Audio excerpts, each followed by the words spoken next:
Të nderuar shikues, u kthyem në studio me personalitetin e ditës së sotme dhe temën për të cilën sot do të flasim. Do të diskutojmë sot për një temë që ka të bëjë me karrierën, me veprimtarinë, me të arriturat, me sfidat e profesoreshës universitare Merale Fetahi Vehapi. Do flasim për veprimtarinë e saj, për krijimtarinë e saj dhe për të gjitha ato porosi që ndoshta ajo si profesioniste e fushës së ekonomisë ka për të gjithë studentët e ri, madje edhe për të rinjët. Kemi nderin dhe kënaqësinë që sot ta kemi në emisionin tonë. Përshëndetje profesoresh dhe mirë se na erdhët. Përshëndetje, mirë se u gjetëm.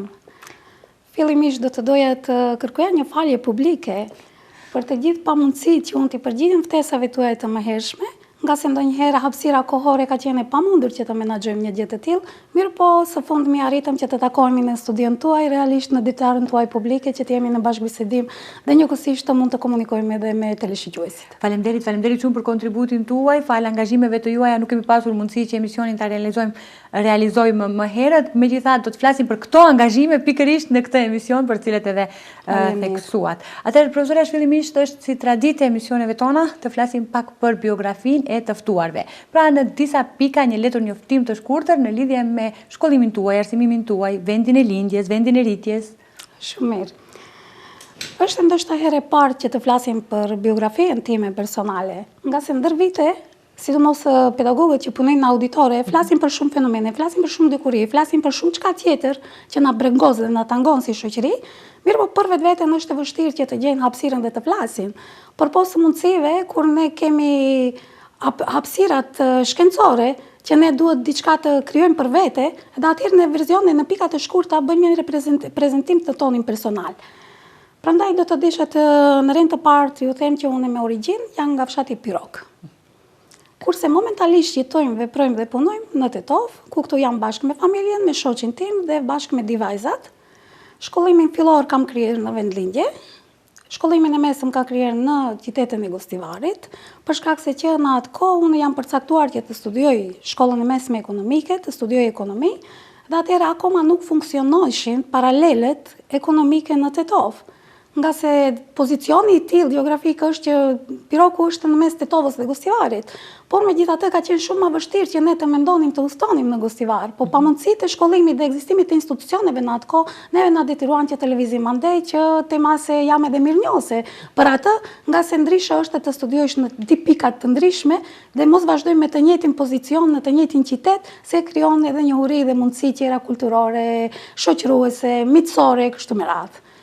Dhe më pas fakultetin, dhe me thamë, veprimtaria tjetër e fakultetit, ka qenë në Universitetin Shtetëror të Tetovës, në Universitetin e palegalizuar të asaj koha, ajo që duhet të theksohet dhe që vlen të potencohet edhe më shumë, po me korrespondencë edhe në Universitetin e Prishtinës. Kështu që paralel dhe me thamë kemi mbajtur dy institucione, nga se ishin kushtet dhe rrethana të tilla që ndoshta pasiguria na shpinte që të futemi edhe më tej, të angazhohemi dhe të marrim bara të rënda mbi supe, mirë po entuziazëm, vullneti dhe dëshira kanë qenë shumë të larta. Vendosët të studioni për ekonomi, profesoresh. Pse ky drejtim? Dhe mund ta flisni pak për jetën studentore e cila pas ka qenë pra paralel në Prishtinë dhe në Tetov. Po, pikrisht që në hapat e parë, dhe me thamë përcaktimi im ishte, dëshira e madhe ishte që ne në rend të parë të studioj, kam pasur prirje, psikologjien dhe artet, sidomos artin figurativ, mirë po më pas dhe me thamë ishin kushtet dhe rrethana të tilla që më shpihen të mendoj edhe rreth ekonomisë. Dhe bëra një zgjedhje që në shkollë të mesme, duke menduar se në rast se nuk vazhdohet shkollimi më tejshëm, të mund s'pakti të kemi një profesionalizëm të arritur edhe në shkallën e studimit mesëm. Edhe pse vipa nga një familje arsimtarësh dhe familje që kanë dhënë entuziazëm, kanë qenë studiues në kontekst, dhe vi një familje që në atë kohë ishin të shkolluar. Dhe elementi i parë ishte që ne mos ndalemi në studimin të mesëm, por të vazhdoj studimin më tejshëm. Dhe studimin e më tejshëm në këtë kontekst dhe me thënë mua më bëri që të hap dritaren e studimit ekonomik dhe më pas të vazhdoj edhe me studimet e avancuara të më tejshme. Dhe pikrisht aty pasi ne u përcaktuam për ekonominë, realisht nuk dojsha të jem pjesë e një institucioni ku shkojshin pjesa dërmuese e rinjes, siç ishte Universiteti i Tetovës në atë kohë.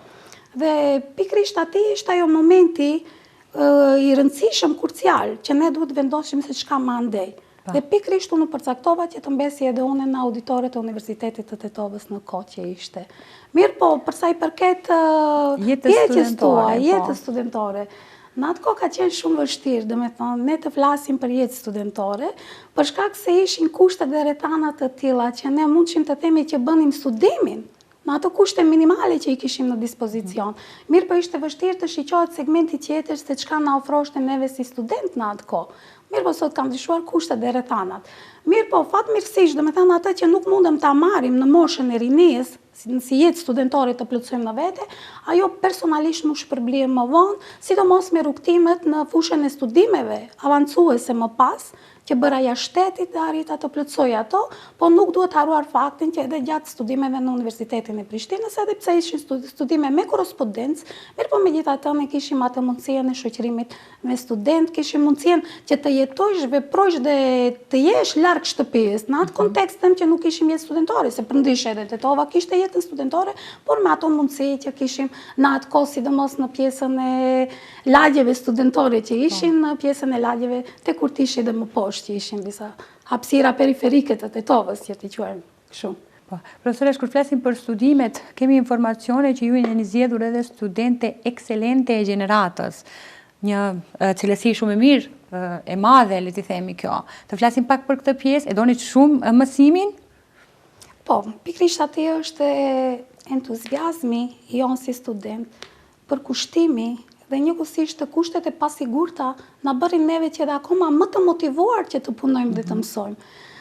Krahas studentit kishim edhe pedagogët e Prishtinës dhe pedagogët e Tiranës, por sidomos pedagogët e Prishtinës, që në atë kohë domethënë ishin 98% ishin pedagogët e Prishtinës, pjesa dërmuese asistentëve, në rast se kish ndonjë asistent që ishin të Maqedonisë, pa ato në atë kohë ishin asistent, nuk kanë qenë bartës të lëndës, përndryshe profesorët e Prishtinës ishin 99% themi se ishin bartës të lëndëve.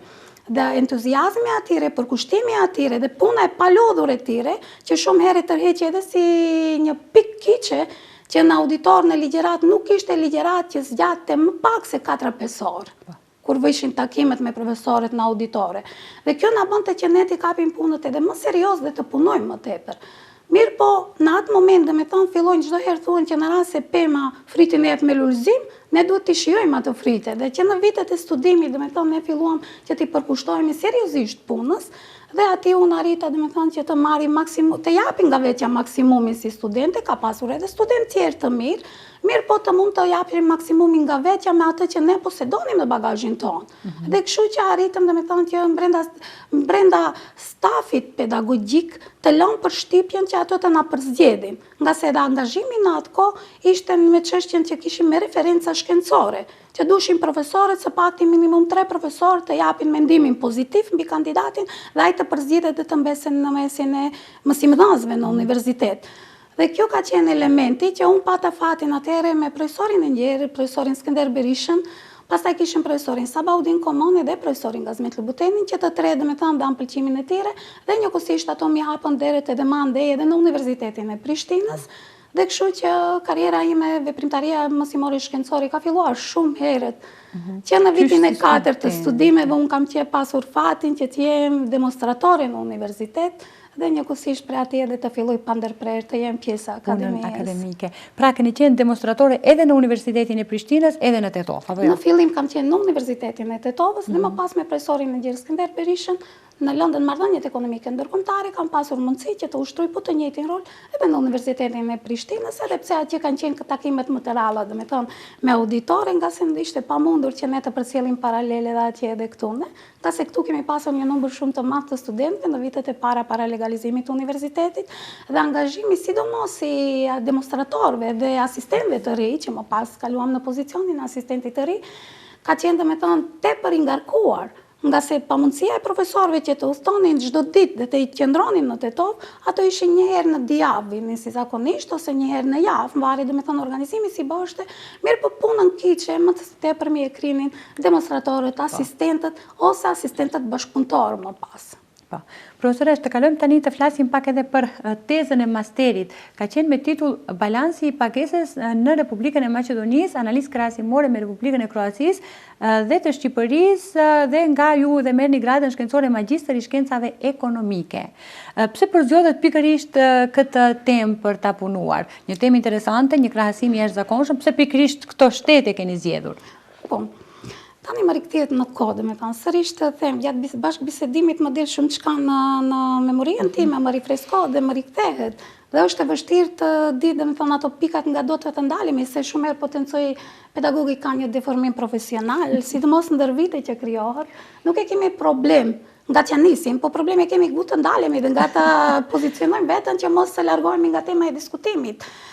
Janë vitet e para, dhe me thënë, kur ne përcaktuam për këtë temë, dhe sidomos një element që mua më shtyti të punoj në këtë tematikë, ka qenë bashkëpunimi i ngushtë me profesorin Skënder Berishën, i cili po ashtu ishte i fushës së marrëdhënieve ekonomike ndërkombëtare ose ekonomisë ndërkombëtare, dhe unë pikërisht atëherë u pozicionova që edhe tema të merret nga kjo fushë, ku bashkëpunoja me profesorin, dhe u përcaktuam për bilansin e pagesave. Pasi bën këtë përcaktim, profesori ishte i mendimit që të bëhet një analizë krahasimore, që në atë kohë, me thonë, më jepte sinjale që mund të dalim edhe me matje empirike, që ishte kohë e hershme, kur akoma ishte vështirë të mendoheshte për matje empirike ose për fuqje të numrave në brenda tezave të magjistraturës.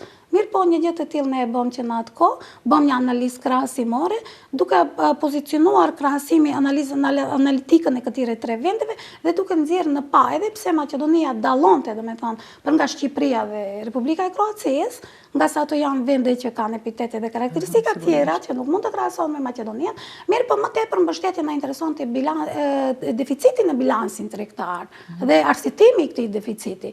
Dhe sidomos të investimet e huaja, po ato janë tema specifike që shpresoj që ndonjëherë me auditorët që janë profesionistë të kësaj fushë, nuk është e problem që ne mund të ta diskutojmë, ta elaborojmë dhe njëkohësisht të mundemi të bashkëpunojmë në të ardhmen, pse jo edhe për ndonjë tematikë edhe më specifike në këtë drejtim. Të këtij drejtimi, sigurisht. Të kalojmë të flasim pastaj edhe për punimin e doktoraturës, roli dhe determinantët e investimeve të huaja direkte në ekonominë e tranzicionit me theks të veçantë në Republikën e Maqedonisë. Një titull paksa i gjatë edhe me termet ekonomike në të cilët nuk kemi tani drejtimi. Meqense tani përmbilla bashkëbisedimin te masteri që për investimet e huaja dhe më pas domethënë ishte e patjetërsueshme mundësia që duhet të kenë kontinuitet temat. Që edhe sot e kësaj dite unë me studentët, sidomos kur jam në diskutim, ju them që për atë temë që ju përkapeni në fillim, paqoftë edhe tema e diplomimit, dhe më pas duhet të ruani kontinuitetin. Pikërisht atëherë ne arrim të japim atë refleksionin e drejtë profesional dhe të arrim të specializohemi për fushën për të cilën ne jemi të interesuar që të kontribuojmë në të ardhmen në shoqëri. Për shkak se specializimet nuk kanë të bëjnë çka ne arrim, por realisht çka ne do të japim në shoqëri në të ardhmen. Dhe pikërisht aty domethënë unë u përcaktova përsëri që të mbaj kontinuitetin dhe u përcaktova për investimet e huaja të drejtë përse drejta si një kategori specifike dhe shumë e rëndësishme brenda bilansit të pagesave, ku do të lidhem pak me pjesën praktike. Çdo qeveri sapo fiton pushtetin dhe do t'ju bëjmë thirrje dhe do të krijojmë kushte sa më të mira që të na vinë investitorët dhe të investojnë në Maqedoni. Aq sa janë të rëndësishme investimet e huaja të drejtë përse drejta. Mirë, po në anën tjetër, pasi që fillova tematikën në këtë drejtim të punoj në Universitetin e Prishtinës, domethënë si vazhdimsi, këtu pata mundësi që të jem edhe shfrytëzuese e bursës, që pata edhe financim nga ana e Bankës Ekonomike të Prishtinës, po ashtu si studente domethënë e dëshmuar dhe ma financuan, ma bën pagesën e semestrave si studente ekselente. Pasi që fillova aty domethënë të punoj, më dha një mundësi tjetër që nëpërmjet projektit Tempus të asaj kohe, na u financua qëndrimi studimor në disa universitete që kishin mundësi që ne të përzgjedhim në cilën universitet dëshirojmë të thellohemi në studim. Që ajo ka qenë diçka, domethënë që kur nuk mund të themi që ato kanë qenë kohërat më të vlefshme që kanë lënë gjurmë në ngritjen time profesionale. Dhe këtu më dha mundësia që të shkoj në Universitetin e Vekos në Suedi, dhe ati fitova statusin e përkohshëm të studentit të doktoratës. Dhe pikërisht aty, domethënë tani thellova studimin tim, që ka më herët te pjesa empirike, ku në bashkëpunim me shumë profesorë eminent të fushave atje, arrita që t'ja dali, nga se gjeneratat e mëhershme ka qenë vështirë të mendojnë për metoda aplikative moderne, që sot ne i njohim domethënë si metoda të përdorshme, po dikur ishte vështirë të mendonin për ato. Dhe atje unë ja dola në bashkëpunim me disa profesorë eminent, dhe kështu që vazhdoi studimi të perfeksionohet në kontekstin që vërtet i mori të gjithë karakteristikat dhe epitetet e një studimi të mirëfillt të doktoraturës. Dhe më pas tema u mbrojt në Universitetin e Prishtinës, mirë po kuptohet që komision vlerësues kam pasur edhe nga Universiteti i Vekës, me të cilët atje kam pasur mundësi të bashkëpunoj.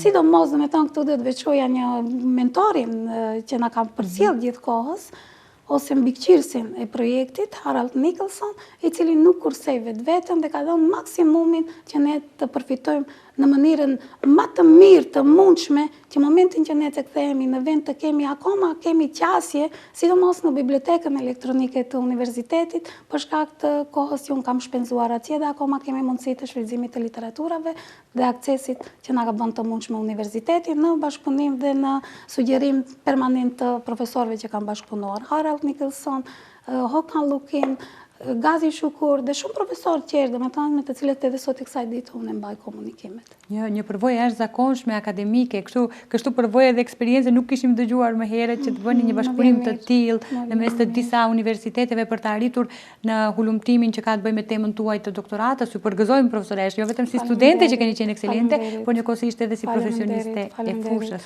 Dhe pikërisht këtu edhe një fjalë do të ndalem, do t'ju marri pak kohë, që janë këto përvoja të cilat neve ndryshe na kanë rezonimin e mendimit, na kanë bërë që ndryshe të reflektojmë tani në shoqëri, se derisa atje ne punonim deri në orët e vona, ora 11-12 ishin orë pune, dhe unë shumë herë studentëve tonë sot e kësaj dite ju them ndër gjenerata që nuk ka kohë studimit, nuk ka periudhë të caktuar kohor ose nuk ka orar të caktuar. Nga se ne duhet gjithmonë të jemi në funksion të dijes, në funksion të studimit, në funksion të shkencës, edhe uroj që po të njëjtën atë që na kanë mundsuar neve jashtë, ne të mund të bartim ndër gjenerata dhe të mund të reflektojmë dhe të japim.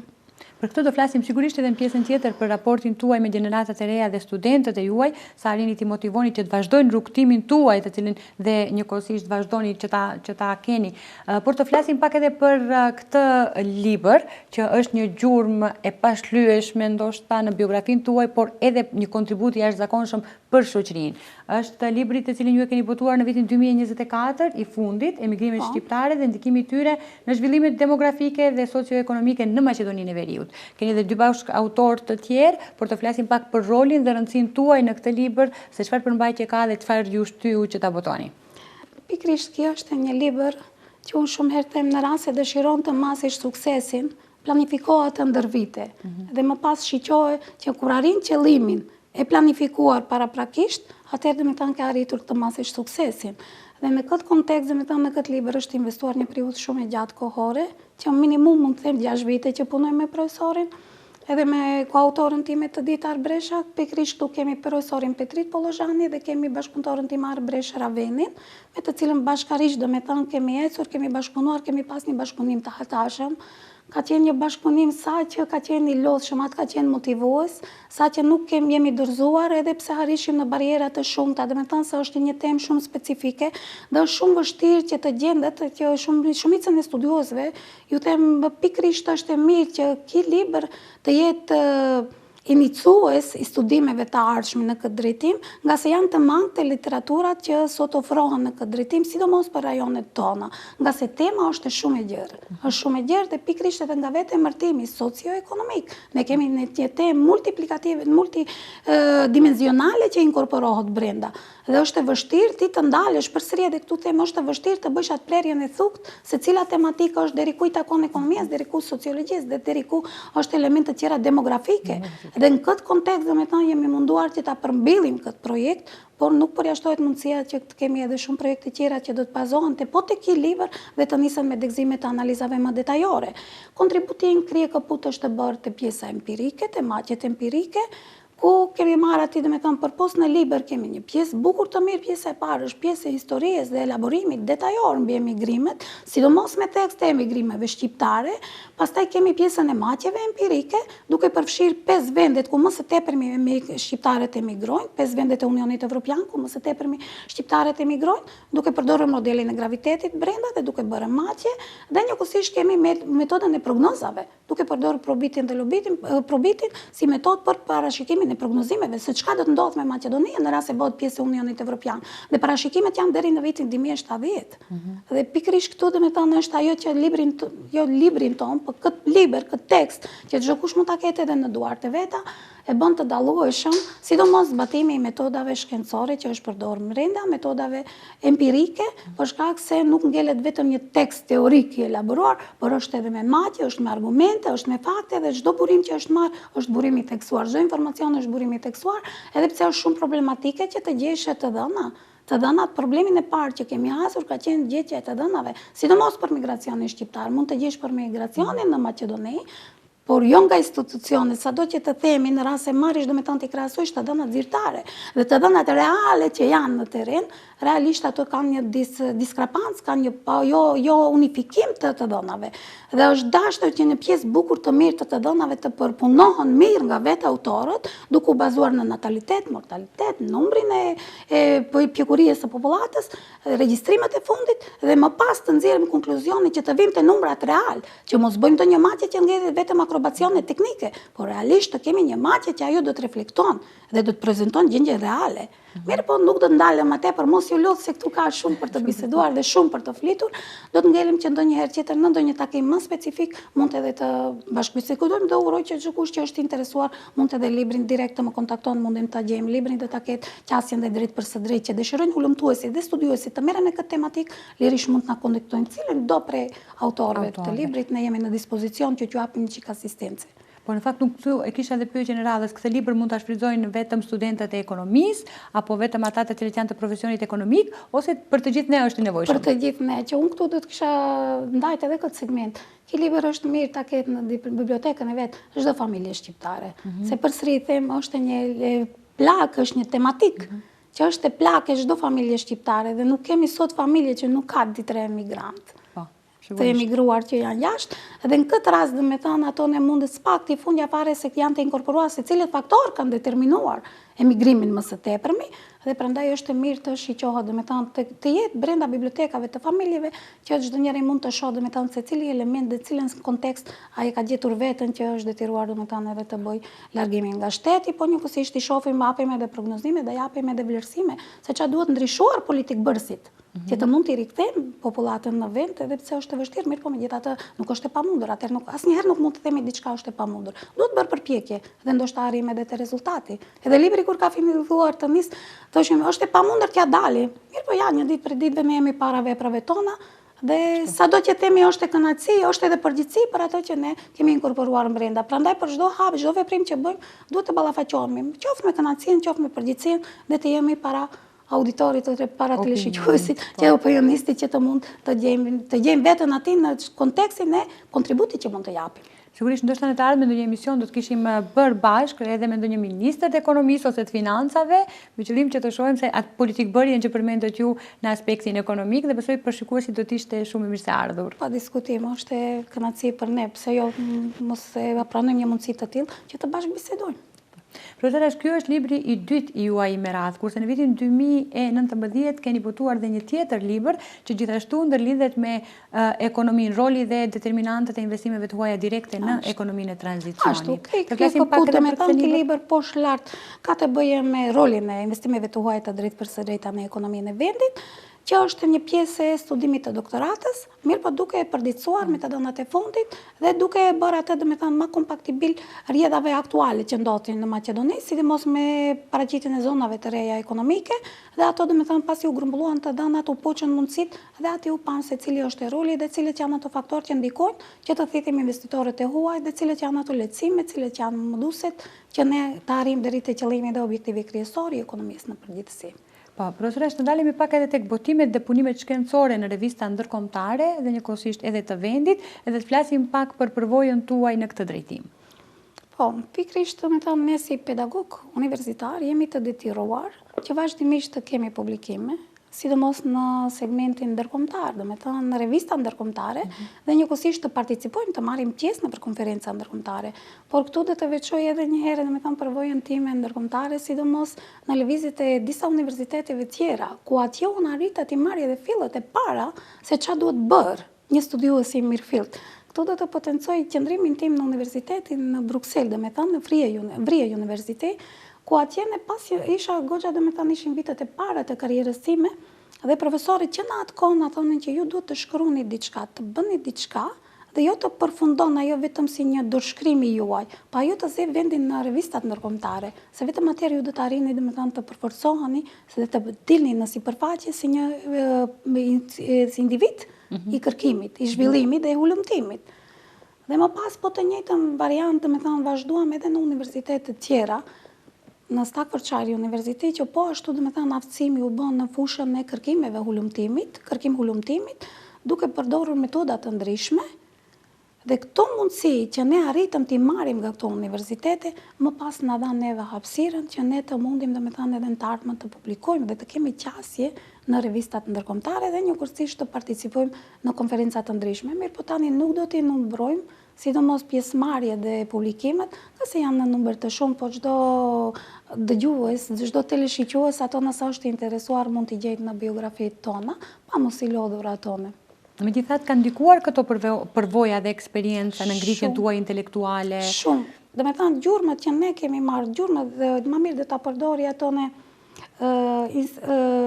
përvojën e marrën nga këto institucione, është dhe me thënë praptem. Ajo që do t'ja dëshiroja çdo studiuesi si mundësi që ta ketë, por ne ato dhe me thënë i kemi shfrytzuar në kuadër të programeve tempus të dikushme, po sot kanë studenti mundësi nëpërmjet Erasmusit i shfrytëzoj, dhe me thënë t'i ketë si të tilla, ku ne kemi pasur mundësi. Këtu do të veçoj përsërisht Universitetin e Vekos, Universitetin e Vrije Universitet në Bruxelles, Stakfordshire Universitet në Angli, Free Universitet në Berlin, Attila Universitet që kemi qenë dikur kishte asociacioni ATA që na jepte mundësi po ashtu në Attila Universitet në Ankara, pastaj nëpërmjet Erasmusit që kam qenë në Nunaç Universitet në Kayseri, pastaj në Tekirdağ, Nami Kemal Universitet në Tekirdağ, dhe në shumë universitete tjera dhe të rajonit po ashtu shumë, dhe me thënë shumë universitete, por këto universitete nëpërmjet tempusit ku kemi pasur statusin e qëndruesit, kemi qëndruar ati me statusin e studiuesit kërkimor. Këto dhe me thënë kanë qenë në përvoja të hatashme dhe sidomos në atë kohë neve në ndihmonin shumë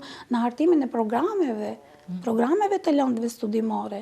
Dhe këto bashkëpunime me pedagog të vjetër dhe pedagog që kishin shumë përvojë në mesin e tyre brenda periudhës së ngritjes dhe karrierës së tyre, to ishin dhe me thënë atë që ti nuk mund ta gjesh me vitet e tëra nëpër libra të kërkosh, me ato gjatë bashkëpunimit ne arishim të nxjerrim më të mirën të mundshme. Dhe janë përvojat e paharruara, dhe janë tema se mirënjohëse programit të atëhershëm Tempus që bënte financimin ton, dhe njëkohësisht edhe profesorëve të cilët kanë kontribuar që kishim po ashtu koordinatorin e projektit e këto drejtorin që në atë kohë, dhe me thënë ishte udhëheci kryesori i programit Tempus, profesori Iraj Hashi, i cili në çfarë mënyre na ndihmonte që ne të mund të ecim dhe të përfitojmë nga këto lëvizje brenda universitare nëpërmjet programit Tempus si universitete anëtare dhe hartuese të programeve. Përveç këtyre aktiviteteve që përmendëm, profesora Shtlinic, janë aktivitetet e tjera që ndoshta haruam t'i potencojmë gjatë këtij emisioni, përveç punës me studentët dhe njëkohësisht botimit të librave, ka ndonjë aktivitet tjetër që kemi haruar ta përmendim? Po, gjithashtu do me thënë periudhën e fundit kam qenë e kiqur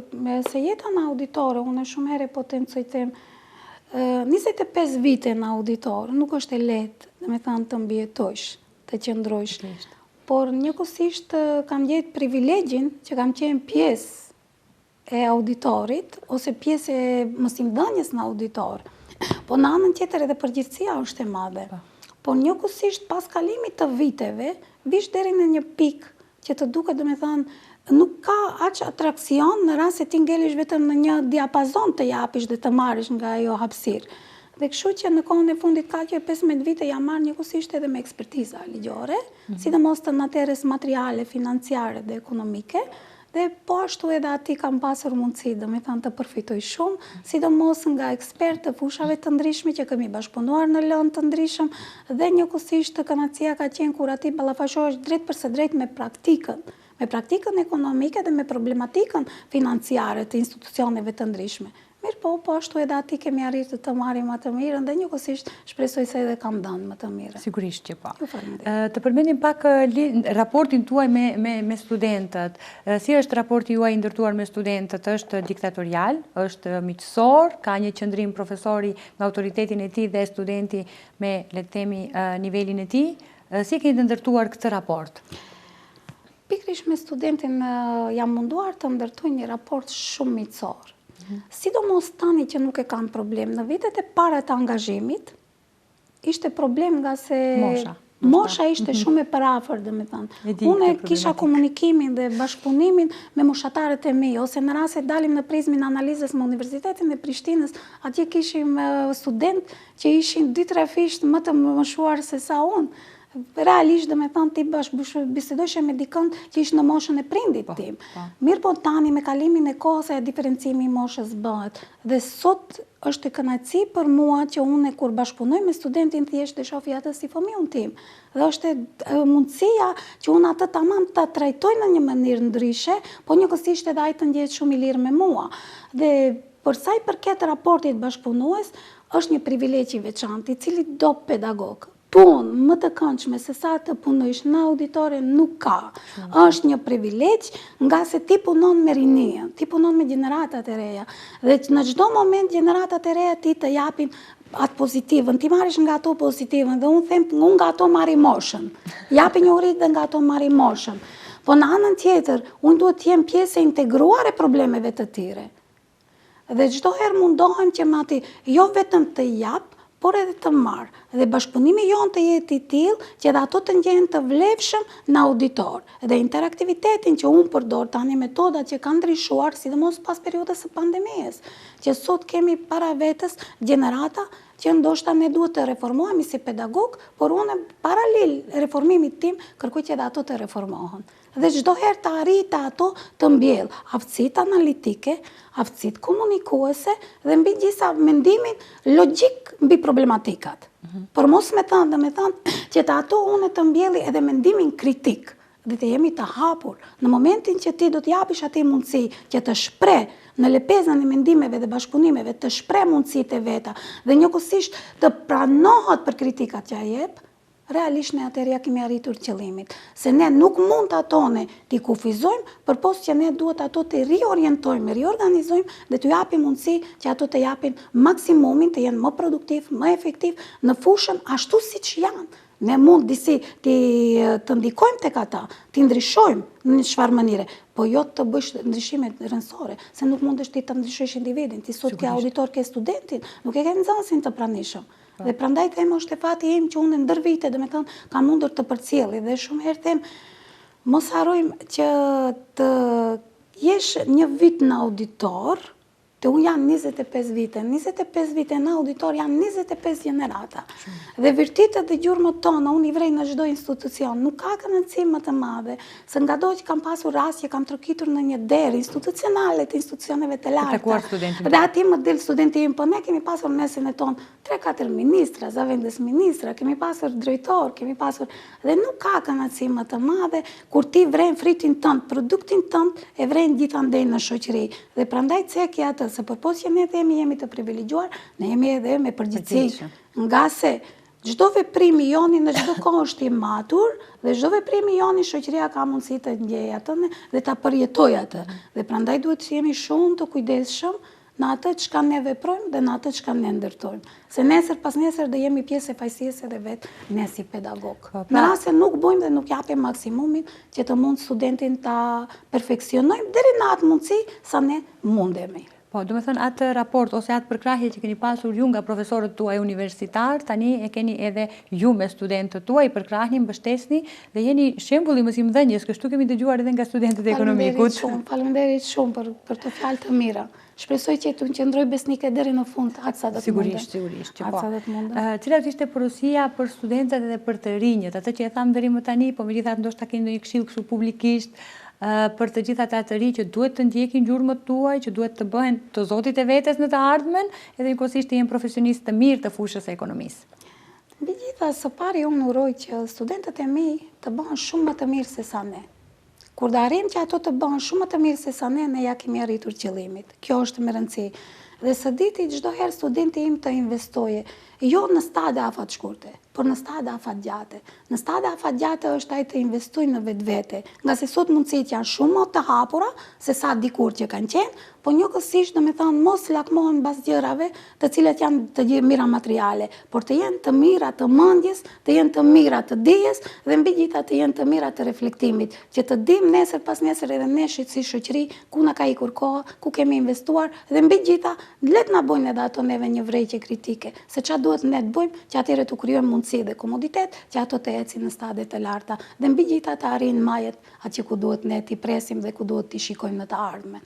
Sigurisht. Kur jemi këtu tek ekonomiku, të flasim edhe në pika të shkurta, meqenëse kemi dhe disa minuta në dispozicion, të flasim pak në lidhje me atë sa do të kishit dashur që edhe vajzat tuaja të vazhdojnë drejtimin të cilin ju e keni përzgjedhur për ta studiuar dhe ju është të bërë profesion jetësor apo jo? Është mirë. A shihni të rriten në një frym të tillë, në fakt, të një profesoreshe të tillë në shtëpi, ato besoj që do t'i ndjekin hapat e juaja. Por megjithatë, cili është vlerësimi juaj? Shihni talent për ekonomi tek ata? Paraprakisht unë kam tentuar me çdo kusht që vajzave një herë t'ju japin një mundësi, një edukim bazik, t'u japim mundësi që ato të kenë hapësira të njihen me shumë çka në jetë. Kur them me shumë çka në jetë, me muzikën, me artin, me sportin, me shkencat natyrore, me shkencat shoqërore, dhe më në fund ato të bëjmë përzgjedhje në bazë të diapazonit të vet, çka ato arsjetojnë me çka të merren. Nga se nuk janë çështja e studimit dhe çështja e profesionalizimit, nuk është çështje që ne duhet t'ja imponojmë fëmijët. Mirë, po në anën tjetër ne si prind duhet t'i rim pas çështjeve. Dhe në këtë kontekst unë do të them se tani ka edhe shumë më tepër drejtime atraktive, ka edhe shumë më tepër mundësi. Dhe pse jo, do me thënë ato në të ardhmen duhet të jenë ekonomist, ose pa televizin mandej të jenë si babi vet të jenë jurist, ose avokat, ose nuk ka do me thënë këtu rëndësi. Më rëndësi është që ne u qëndrojmë pas, mirë po përsëri potencoj këtu. Çka do që të bëhen të jenë në funksion të dijes dhe shoqërisë. Po, sigurisht të kontribuojnë. Kjo është ajo që unë do të dëshiroja të fëmijët e mi dhe të studentët e mi, të cilët nuk kam fjalë, i dua më shumë se sa fëmijët e mi. Shumë e bukur, pra është kjo dashuria juaj për mësimdhënien për studentët që ju bën të suksesshëm në profesionin tuaj. Dhe besoj që këto gjurmë duhet t'i ndjek çdo mësimdhënës. Faleminderit. Përveç këtij libri të cilin e keni botuar në vitin 2024, presim ndonjë libër tjetër të botoni, keni ndonjë material të përgatitur apo do t'ja lëni kohës? Po, pikrisht tani dhe me thonë, nuk guxojmë shumë t'ja lëm kohë, se në rast se ja lëm kohës, kohë mund të na shkel dhe humbim kohën. Megjithatë ne paralelisht tani kemi filluar të botojmë, të përgatitemi rreth botimit edhe të tekstit të tretë, nga se do të merren ndoshta një segment që ka të bëjë me tekstin që e kemi para vetës, dhe njëkohësisht do ndërlidhemi me studimin e ekonomisë ndërkombëtare në disa segmente tjera, që të mund studenti domethënë të ketë më pas edhe literaturën përkatëse, sidomos në kontekstin e studimit në auditor, nga se këto tekste nuk janë tekste të mësimdhënies, nuk janë tekste që mund të inkorporohen brenda programeve studimore, sa atë edhe kam pasur qëllim që lexuesi, studiuesi të ketë mundësinë e lirë të zgjedhjes, jo të imponohet si libër studimor, mirë po pse jo, domethënë të kemi edhe mundësinë të ofrojmë edhe libra studentëve, sidomos në ato fusha ku sot ne të flasim për ekonominë ndërkombëtare, kemi një përditësim në çdo minutë, dhe mos flasim në dite e ndërvite, dhe prandaj është e rrugës, e shoh të rrugës, që unë duhet të punoj në atë drejtim dhe studenti të mundi t'ia grumbulloj ato materiale, të sistematizoj, se studenti ato materiale mund t'i gjejë gjithandej, mirë po t'i grumbullojmë, t'i sistematizojmë dhe t'ia fusim në një datotek të veçantë, që ne e quajmë një libër, që studenti ta ketë si mundësi nga të t'ia lehtësojmë punën studenti drejt kërkimit dhe zhvillimit të tij profesional. Pra dhe diturinë ose dijen tuaj në lidhje me ekonominë, në këtë rast ta keni në gjurmë apo të dokumentuar në një libër që do t'ju shërbej studentëve të rinjeve edhe në një kohë pak më të largët ndoshta. Asgjë nuk diskutohet ajo, do ta bëja atë me përkushtimin maksimal, sidomos tani kur jemi disi pak më të relaksuar dhe kemi mundësi që të japim akoma nga vetja. Profesoresh, ishte kënaqësi dhe privilegj që sot ishi pjesë e emisionit tonë. Ju mirpresim sërish në ndonjë emision tjetër për të folur për këtë drejtim, por dhe për tema tjera të veçanta të fushës suaj. Faleminderit, kënaqësia ishte imja.